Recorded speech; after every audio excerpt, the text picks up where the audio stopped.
Episode of the Culture Path Experience. I am your host, Reggie Chapman, and today I'm very excited to be joined by a snowboarder from New Brunswick, SK, known on Instagram as SK underscore UPT, a man that if you check out his Instagram account, has all sorts of snowboarding videos. Doesn't matter the time of year, what he's got going on, he's making sure he's working on his craft and getting better. SK, thank you for joining the show, man. Thank you, thank you for having me. So look, man, we got to start with this. If you take a quick look at your Instagram account, clearly snowboarding is your thing. If you look behind you, you've got snowboards behind you. Tell me about your journey. How did you get to this point that you became a snowboarder and somebody that like to showcase what you do online as well? Okay, well, basically, as everyone knows, I go by the name SK. From New Brunswick, New Jersey. I actually just started snowboarding 5 years ago. This season makes my fifth season. I actually started at Big Snow, American Dream Mall. It's an indoor snow facility, the only one in North America. So we're like really lucky to have that spot. Um, yeah, the journey began 5 years ago. I'm going to say, did it come from going over to that facility? Please, I mean, look, you mentioned it's the only one in North America. Talk to me about that, man, because that's All unique. It's right. something that you guys that you have available for you at any time to be able to go and do.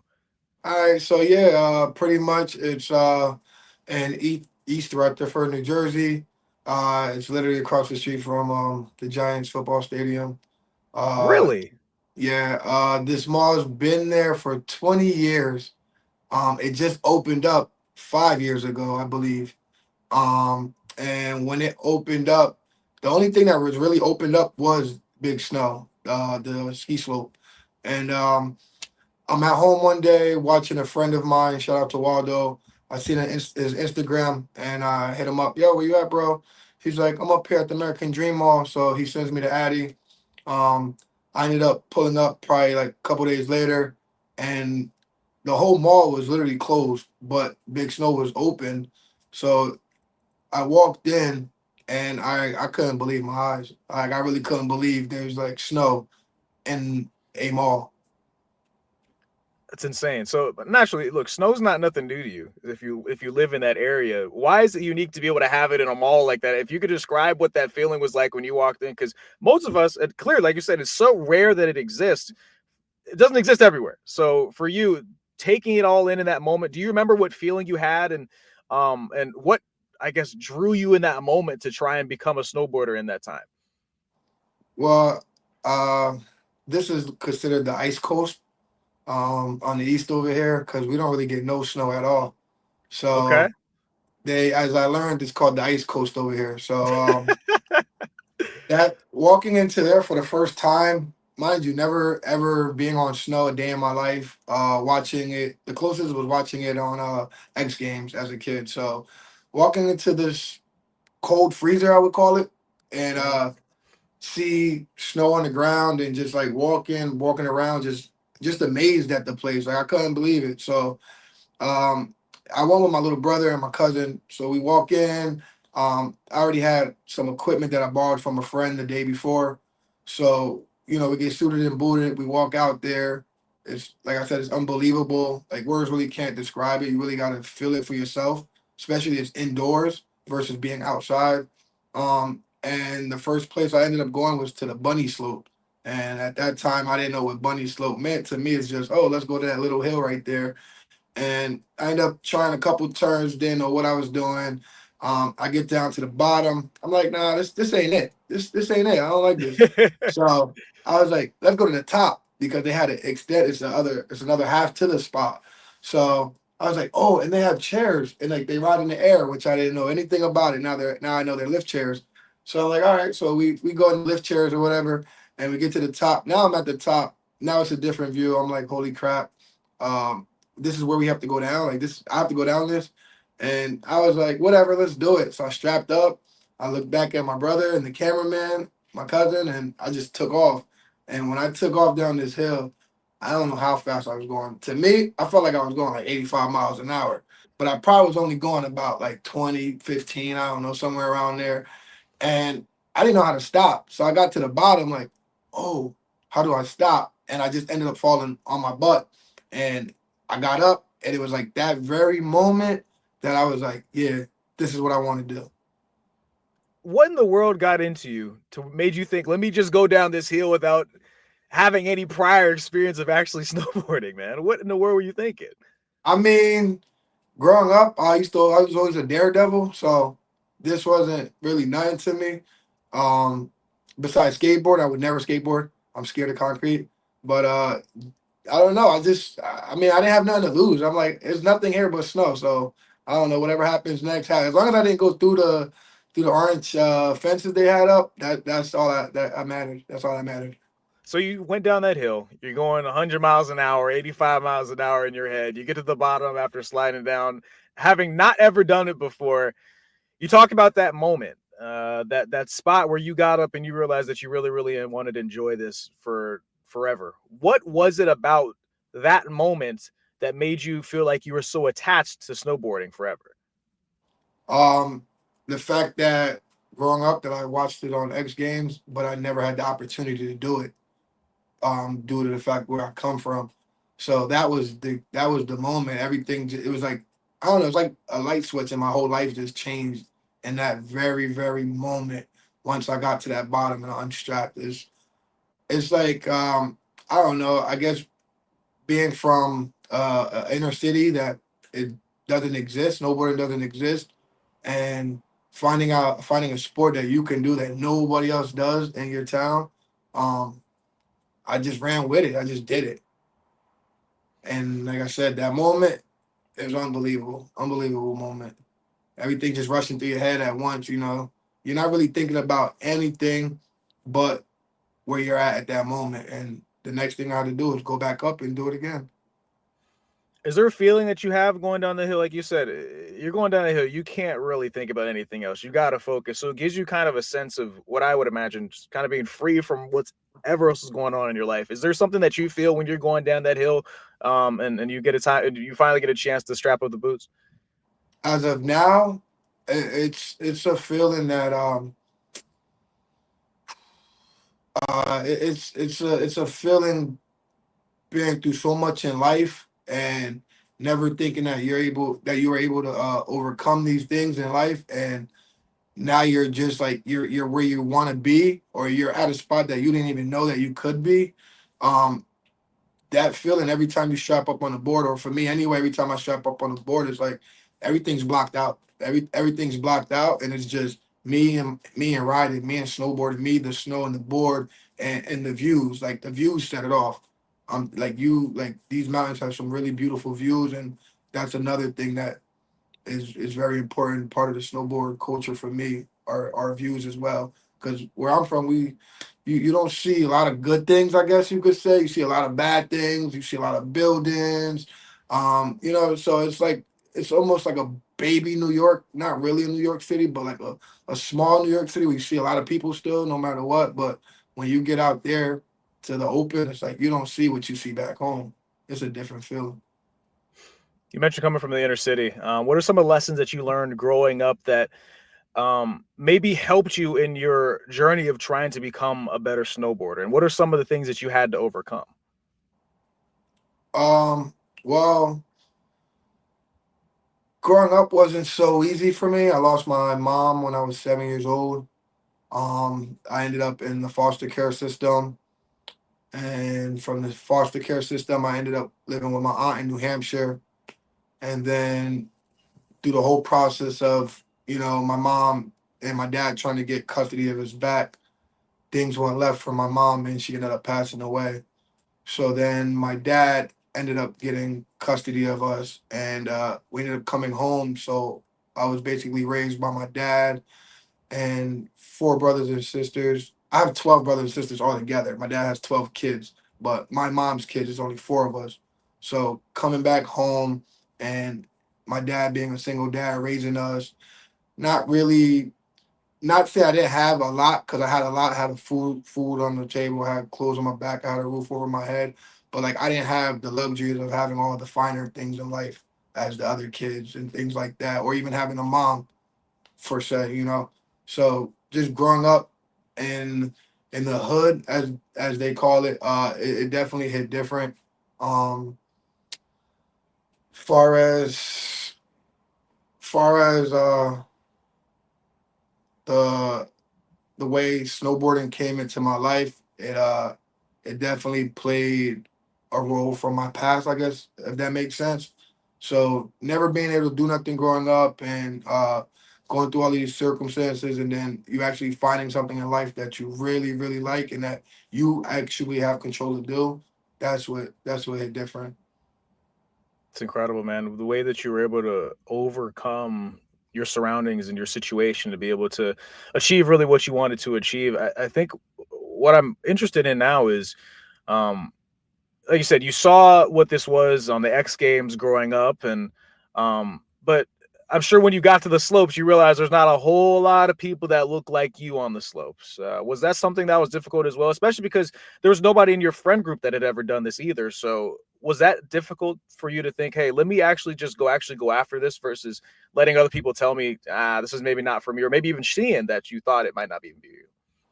So honestly, in the beginning, like I said, when I first got on the board, I'm not gonna lie, I didn't see color at first.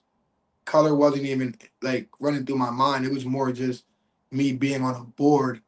But then as time passed on, I looked around like, oh wait, there's no other black person in here. I'm like the only black person in here. Okay, cool, whatever. And I have dreads obviously, but they were much shorter than this. And I'm like, maybe, if I do what I gotta do, I'll be all right. Um, it didn't kick in until maybe like a couple months after I started riding is when I saw more black people, Hmm. and they were just like me, and they were from inner cities that have a little bit of bad poverty, I guess you could say. And to see all of these guys, young men, walk in and hit the slope as black riders, that really switched the level of riding for me once I seen them.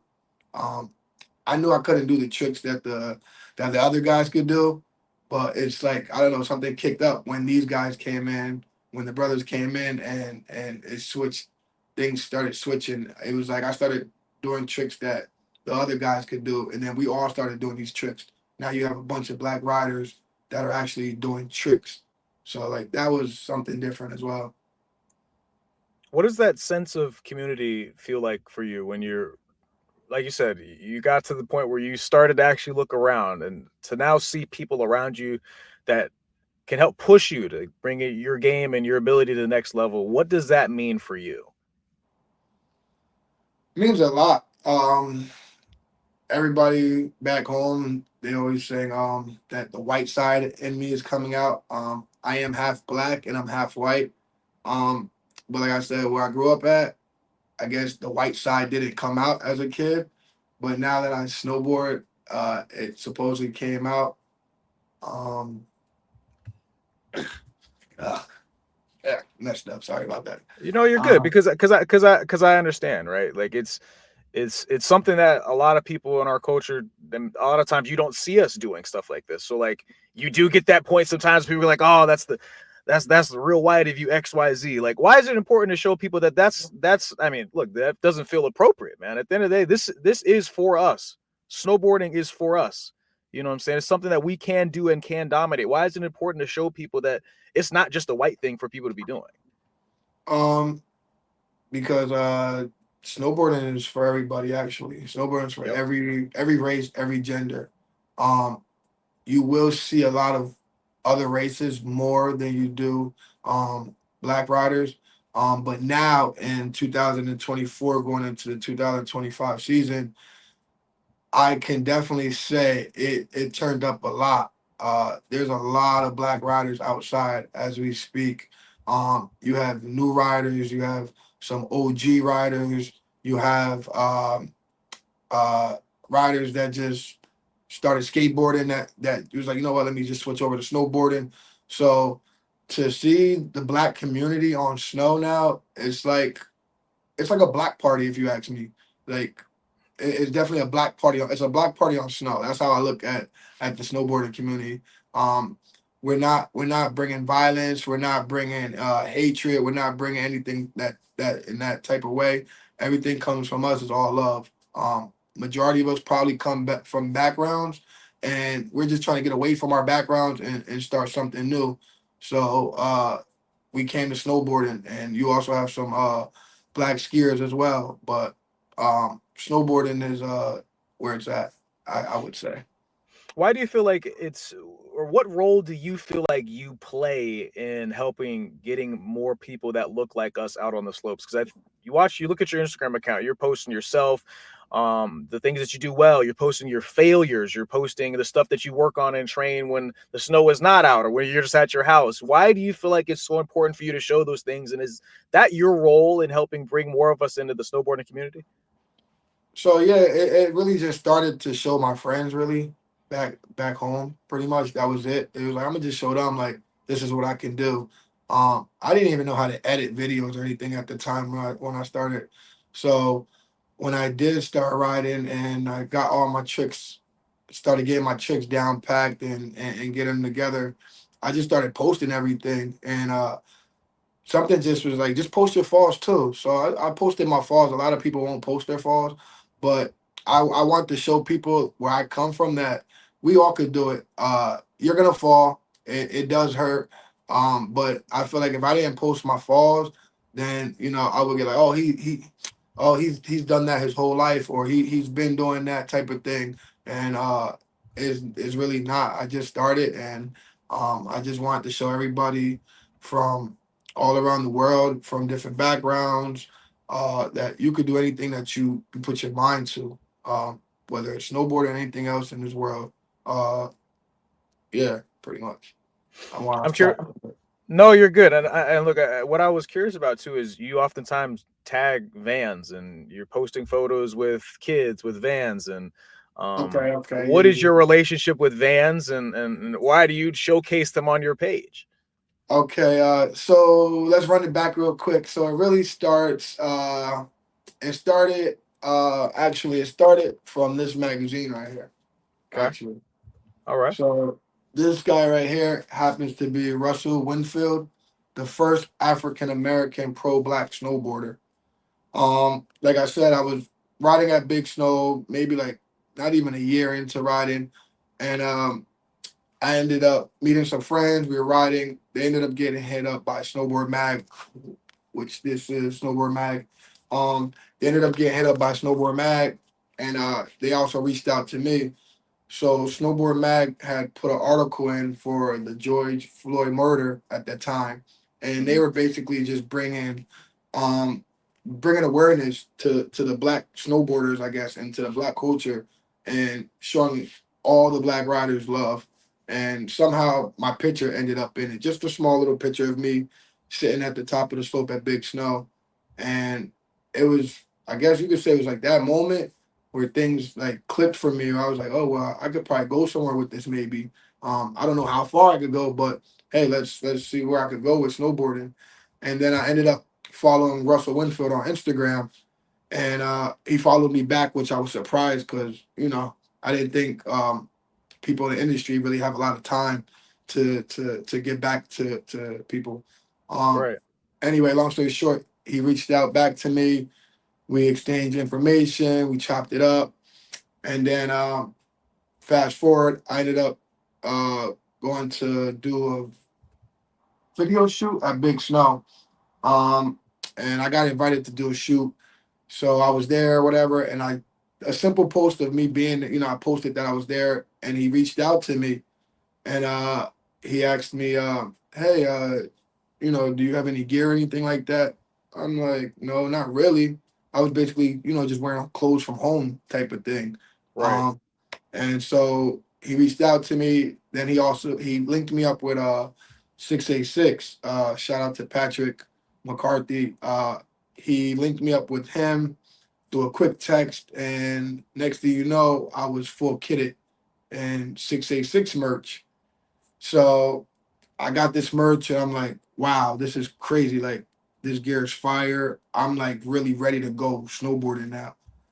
Uh, next thing you know, Russell ends up sending me board, a board and bindings and boots. What? What? Sends me a board, binding, and boots. So now at that time, I'm losing my mind. I'm just like, no way. Like this is crazy. There's no way. And I end up opening everything, looking at everything, reached back out to him, yo, thank you very much. And the season starts or whatever. I start riding, and I get some more stuff from 686, and it wasn't just one little box, maybe a couple boxes. And when I opened these boxes, there were, I forget, but there were over like 10 jackets, 10 pairs of pants, and I'm just like, Wow. holy moly. And it was a bunch of other merch, and it's in my living room. It's on my couch, and I'm just looking at it like, what am I gonna do with this? So it just made sense. I couldn't wear everything, you know what I'm saying? And he sent me a little letter as well to go with it. And basically, he was just saying, give back to the community, show love. And that's when it pretty much all started for me doing giveaways at Big Snow. I went from giving away jackets, bibs, pants, whatever you name that's, snowboarding clothes. And it continues and it still continues to this day. Fast forward, I ended up on a trip to Mount Hood out in Oregon for the first time ever to a Halo Halo event by Snowboard Productions. Okay. Um, I never been outside of the state snowboarding before, so when I get there, I'm at this huge mountain, these huge rails. It's really different. So long story short, I participate in everything that's going on. I meet new friends. Everything's good. We're having a great time. Didn't want to go home. It's time to get ready to leave. I'm with my boy Tropic and a couple other guys, and we're getting ready to go drop him off out in Oregon at the Vans crib. And I don't really know anybody, in the industry like that, but certain people. So, we get there, we drop them off, we're saying our goodbyes, and then we just start talking to the guys there. And come to find out, there was a rider, Blake Paul, there, a couple other guys. But the one guy that stood out to me the most was a guy named Harry. Uh, he walked up to me like, "Hey, aren't you SK? And I seen what you've been doing for the community. Let's link. Let's get right." So again, I'm losing my mind. I'm like, holy crap, this is Vans talking to me. Like I'm rocking with 686. I'm rocking with Ride from Russell, and now I have Vans. I'm like, no, this is crazy. So long story short, we chop it up, and then I come back home, and they send me a care package. But this care package wasn't just for me. They took care of me and my daughter. They took care of me and my daughter with Yeah. boots. But then they also sent me, I don't really remember the number, but it was like from floor to almost ceiling of boots. So he was like, Wow. I know you're gonna do something good with these. Take these and do what you do. And next thing you know, I started just linking up with certain nonprofit programs like Hoods to Woods, Black Border CT, Shred Foundation. I reached out to those programs first, uh, gave those all those programs boxes of boots for their kids, and then I still had more left over. So then that's when I started reaching out to the homies that's in my circle, some that are not in my circle. Just started just dishing them out because I'm like, yeah, I got a house full of Vans. Like I got to get these out of here.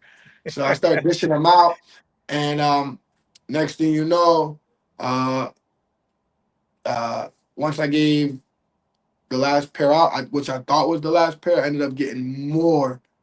So when I got Wow. more, it just was like, yeah, this is meant for me, to give back, and I give back because I didn't have it all growing up.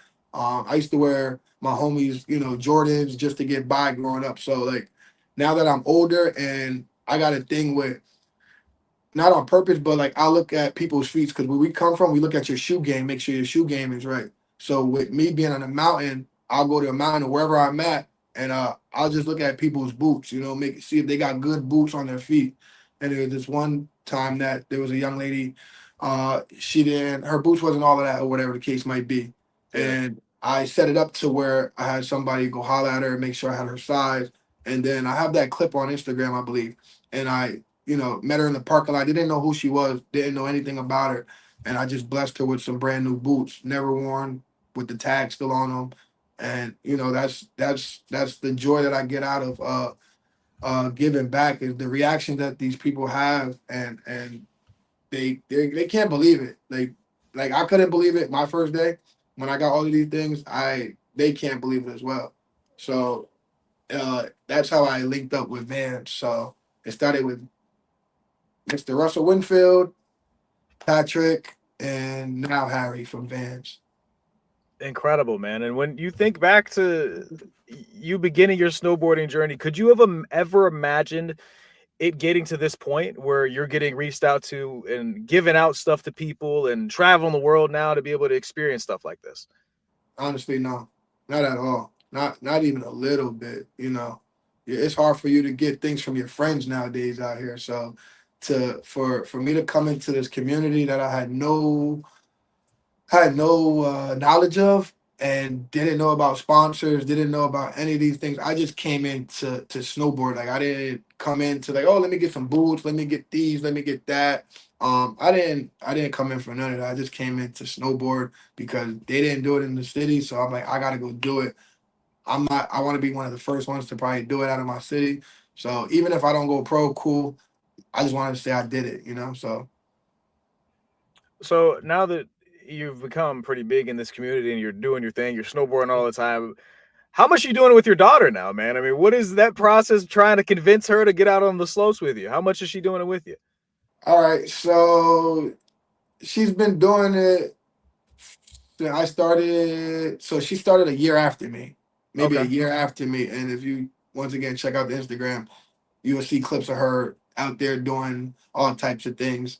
Um, she hasn't been riding lately because she's a teenager now. So she's Right. into the teenage phase. But she started at Big Snow just like me. No knowledge of snowboarding. She didn't know how to go down a hill. We fought back and forth for the first couple months, of her not, I don't want to be here. I'm done. I'm tired of getting off. To her, like riding from top to bottom a real mountain in Vermont. So with this season right here, pretty much she would definitely be back on slopes with me this season. She will be hitting a couple of tricks. I'm not gonna force her with the tricks, even though I want her to do a couple of tricks. But as long as she's on snow and she's having a great time, that's all that really matters to me. So it's really not right now. It probably won't be hard to get her on snow because it's wintertime. But during the summertime, it's kind of hard because she wants to hang out with her friends and all of that. I was about to say because now it's kind of a balance, right? So when for you, I also see the times where you're with big snow. Does that not allow you the opportunity to go year round? So Because yeah, even with if big snow, you yeah, go 365. I believe the only day they're closed is on Thanksgiving Day. I think ah, so that's the only day they're closed. So, with that being said, you get for those who've never been to Big Snow before, and you guys might want to try whatever, and you don't have no equipment, don't worry, they got all of that for you. For about $100, you can get rentals, which is board, boots, your clothes, your 2 hour access ticket to get on slopes, and they do have some cool instructors out there that will get you started if you don't know what you're doing. Don't be like me going to the top and then just bombing it down the hill. well, look, man. So I guess my question now is, as we start to wrap things up here, what tips would you give for people that are looking to try and get started? Like, if you don't live in that area, can get uh, to Big Snow. How do you recommend somebody gets into snowboarding or skiing and those things that situation? So honestly, you gotta take the first step. You just gotta go do it. Mm, Um, that's the number one step. You gotta say, okay, I'm gonna go do it, whether it's snowboarding or skiing. Now, if you're by a resort, I know a lot of the resorts have bunny hills. You could definitely start off small. You don't necessarily got to get in the gondola and go straight to the top, to the mountain. Also, I would say reach out to other people on Instagram. If you have Instagram, reach out to other snowboarders, or just hashtag snowboarders, or something in that nature, you'll come across a lot of snowboarders, and we're all willing to help. We're all willing to give somebody the next step on how to start riding. Excuse me. Uh, um, all right. You're Back good. to You're that. good. Sorry about that. We'll give them The help and uh, encouragement, anything you What, need, what, right? yeah, yeah. I was trying to get your question, but I ended up jumping around. No, Sorry you're about good that. because that's what we want, man. Like my questions are Uh, just an avenue. You know what I'm saying? so I want for you to take this whatever direction you want. so for you to get on, like, if you want to go out there, just go out there. Don't wait. Get on slope. If you can get to a hill, if you Google mountains in your area, if you don't have a area that there's mountains, I'm pretty sure there's some mountain around you somewhere. But the first thing is to go out there and get on slopes, and start small. There's a lot of YouTube videos that will help you get started, and take it from there. One day at a time. It's like riding a bike. You started with the training wheels, so you start on the bunny hill. Take those training wheels off. Now you riding two wheels. You go from the bunny slopes to the top of the hill. So I guess now, man, the question is, what's next for you? As you continue your journey in snowboarding and giving back, and what can we expect from you as we continue to follow you and your growth and your social media um, for years and years to come?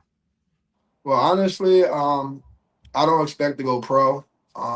I'm a full-time dad. I'm a single dad, so going pro probably is not for me right now. But I will say this. What's to come is more snowboarding, sharing the love of snowboarding, um, posting snowboarding, talking about snowboarding, just encouraging people from all over, especially the black culture, and let them know like this is not just a one-sided sport. It's for everybody, and you don't know what you can do until you try it. But for me, the game plan is just to keep snowboarding with my friends, learning new tricks, uh, opening doors to new mountains. um, yeah, that's pretty much it. Just snowboarding. I think my last question for you, man, is there been a moment, and I'm kind of looking for two. Is there? Give me like your favorite moment you've ever had on the slopes, and then maybe a time where things got a little bit sketchy, and you're like, I don't know, this is a little bit dangerous. Do you have one of those stories for both opportunities? Oh man, oh man, I got. Oh man, it's a lot of. Oh man, this is hard because there's a lot of favorite ones. I got one bad probably one, but there's a Okay, let's lot start. of. Let's start with that then. Let's start with that. There's, Then we'll end positive before we shut this thing out. all What's the right, one time? so Give me the bad time. the bad time that I had, and it didn't even happen on a real mountain. It didn't happen outside on a real mountain. It happened out. It happened in big snow. Mm. Um, I was sitting here watching my friends, and they were flipping. They were doing front flips, which we call tame dogs. So I get on the chair. We just get there. I watch my boy. He's throwing a couple of them. He's starting to land them, and I don't know what hit me, but I'm like, yeah, I could do that. I got that in me. Yeah, let's do it. And I told my boys like, yeah, I'm gonna warm up 2 laps. I took 1 lap, one back up to the top, and then I go in for a tame dog, but I don't get the whole rotation around. So when I flipped, I ended up landing on my back. So I landed on my back, and then I popped up, and I was in so much pain, like pain. Um, I couldn't even like I rode down the hill, but it was very very hurtful. Like I never felt this Right. pain in my life. So fast forward, I get in my car, I go home. I'm home now. I'm like, yo, there's something wrong now. I don't feel like this is not me. I hop out of bed. I go to one hospital. They're like, oh no, you're good. Got a muscle, whoopty whoop. So I'm like, all right, cool, no worries. So I go back home, try to sleep it off. I felt like somebody just stabbed me in my back. So I'm like, no, there's something wrong with me. So I ended up going to a second hospital to come to find out that I fractured my back. Wow. Wow. Well, what made you get back up and get back on the slopes? So when I got in the hospital, the only thing I was worried about, like I kept asking the doctor, "Can I snowboard? Like, am I good? Can I snowboard again? Like, can you see deep into my body? Like, am I good? Like, am I gonna be able to get back on slopes?"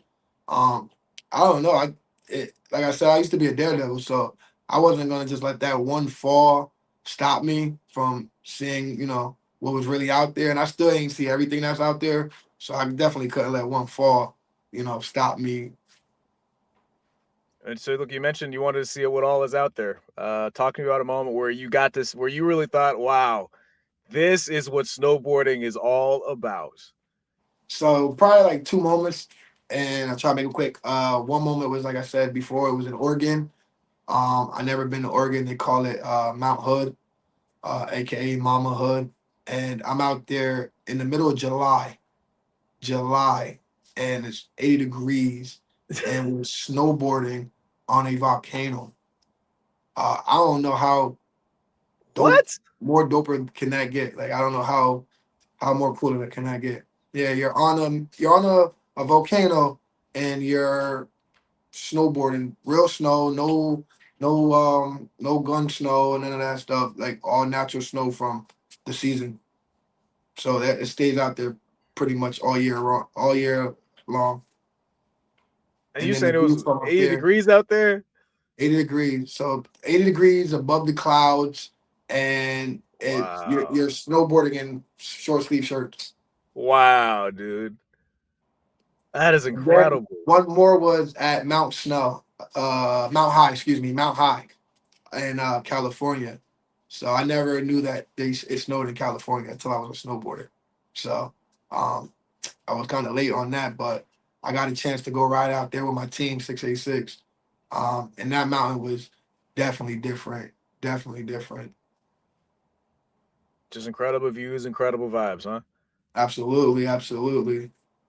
Love it, man. Well, SK, thank you so much for your time, man. And look, I want to give you this opportunity to shout yourself out. Where can people find your stuff, your content, and where should they look for you, man? What can they I'm expect? I'm real simple, man. I'm real simple. They call me Unk in the snowboard community. So I keep it real simple. I just have an Instagram at sk_UPT. I drop all my videos on there. Like I said, the season's starting, so I don't never want to say I'm gonna go do this, I'm gonna go do that. I just wait for the time and I go do it. So I'm waiting just like everybody else is waiting to see what happens this season. Can't wait. I just want to shout out my team 686. Shout out to Russell Winfield. Shout out to Van Snow. Shout out to the nonprofit organizations, Black Border CT, Hoods to Woods, Shred Foundation, and shout out to all my friends in the community. It's so many of you guys. I don't want to leave nobody out. So shout out to all of you guys from Jersey to West Coast. Big shout outs to everybody, man. Look, before we go, I gotta ask you: is there a story behind the name SK? Is it interesting, or is it just give me? It's got to be something. Yep, I see that reaction. It's got. I know it's something. I got something. Yeah. Oh man. It's like this. It's a name that I got from home, back home, from my friend's home. If you know, you know. Hopefully one day I'll tell the world what SK means. It's nothing bad. Um, just right now I can't say what SK means. But it's I nothing got you. bad though. It's nothing bad. It's just a nickname my friends gave me and I had to abbreviate it. So that's all. All right. Well, look, I'll take it. I'll take it. SK, thank you so much for your time, man. Thank you so much. And thank you guys so much for watching another episode of the Culture Path Experience. We'll be back with another video with another review coming soon. Thank you very much for your time, man.